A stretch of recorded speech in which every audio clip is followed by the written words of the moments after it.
Step 2 of the pitching magic system is called closing.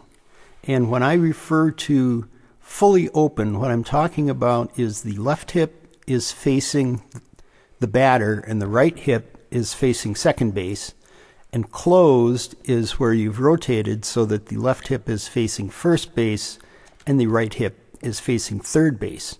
The open position is somewhere in between there, generally about halfway. We begin step 2 in the open position, just like step 1. What we're doing in step 2 is we're getting the right leg to provide the power to get into the closed position.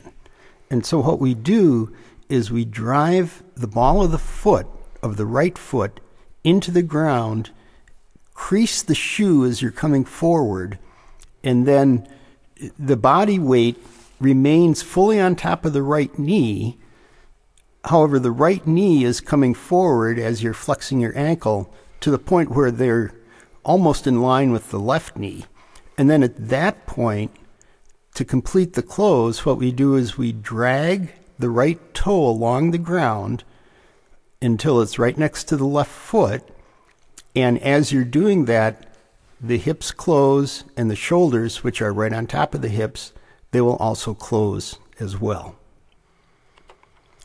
The left heel should come down on the ground just at the time that the hips are starting to close. It's kind of a trigger mechanism, much like you would use in hitting with the left heel coming down at the beginning of the hip rotation.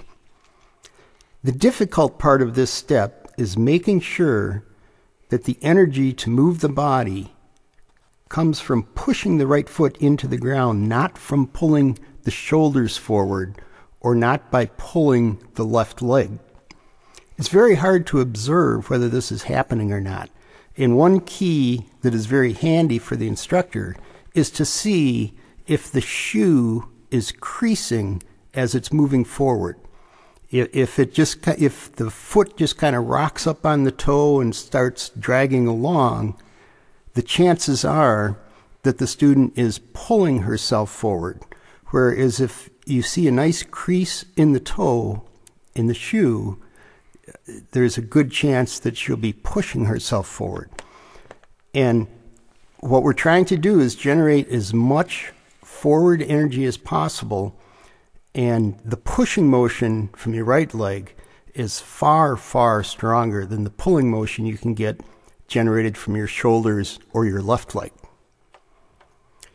Notice that the right toe remains in contact with the ground as it's pushing forward until you get into the closed position.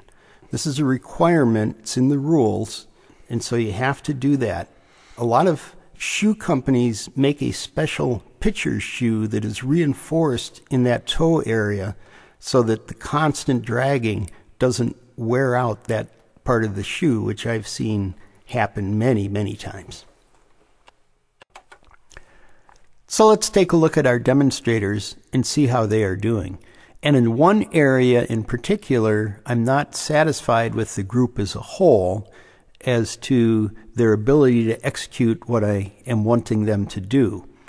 Now, this series of Pitching Magic is really designed to teach pitching coaches who don't know anything about pitching how to instruct their students. And so when you're in a situation where you've got a student who is not doing what it is that you feel she should be doing, you've got several options to try and rectify that situation. One of the first things I always do is talk to the student and say, well, I must not have done a good enough job explaining what it is I want you to do, and try it again. Okay, there's a lot of other options and directions you can go. I mean, you can ignore the problem and go on to the next step. This is not a particularly good option because each one of these steps builds upon the previous step, and it's kind of like In calculus, if you don't understand your epsilons and deltas, you're going to have a lot of trouble when you get to multivariate calculus.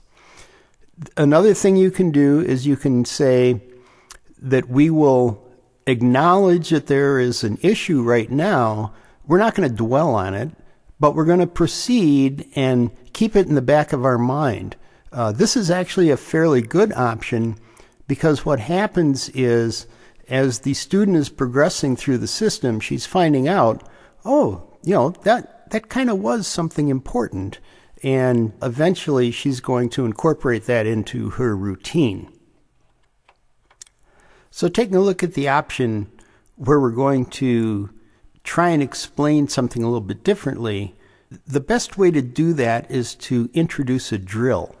Now there's lots and lots of drill books out there that you can look at and see what the drills are. Unfortunately, what you're trying to do is fix a specific problem for a specific kid. And it makes no sense to do drills on something that she is doing well, or do drills on something that maybe you're not trying to change at the moment. You want to target exactly what it is that you're trying to get accomplished and figure out a drill for that. And so a lot of times what you end up doing is making up your own drills as you go along. Now in this particular case, what I found was that the pitchers were not loading up on their right foot and pushing off. They were just kind of rocking forward. And so a drill I came up with was to have the pitcher get into a standing on the right toe position and then lift up her left foot so she is balanced on that, kind of standing on her right toe, and then pushing off from there. And then that's going to exactly replicate the entire motion that I was looking for. And you can see for this particular student, after she has worked on the drill for a little bit, how much better the step 2 motion is. In step 3, we are going to introduce a stride.